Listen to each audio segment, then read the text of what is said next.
Election commission نے JUI فے کو intra party انتخابات کروانے کے لیے 60 روز کی مہلت دے دی ہے۔ چیف الیکشن کمشنر کی سربراہی میں 3 رکنی کمیشن نے کیس کی سماعت کی۔ اس موقع پر JUIF کی جانب سے جونیئر وکیل پیش ہوئے۔ دوران سماعت وکیل نے موقف اپنایا کہ ان کی پارٹی کے انتخابات مرحلہ وار ہو رہے ہیں۔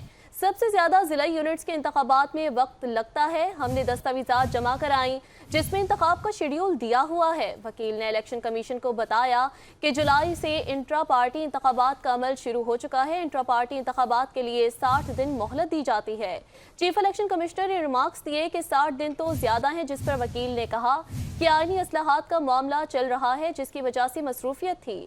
چیف الیکشن کمشنر سکندر سلطان راجہ نے کہا کہ آئینی اصلاحات کا انٹرا پارٹی انتخابات سے کوئی تعلق نہیں۔ 29 ستمبر کو وفاق میں JUI کا الیکشن ہے، اس کے بعد آپ کو مہلت نہیں ملے گی۔ بعد ازاں الیکشن کمیشن نے JUI فے کو انتخابات کروانے کے لیے 60 روز کی مہلت دیتے ہوئے کیس کی سماعت ملتوی کر دی۔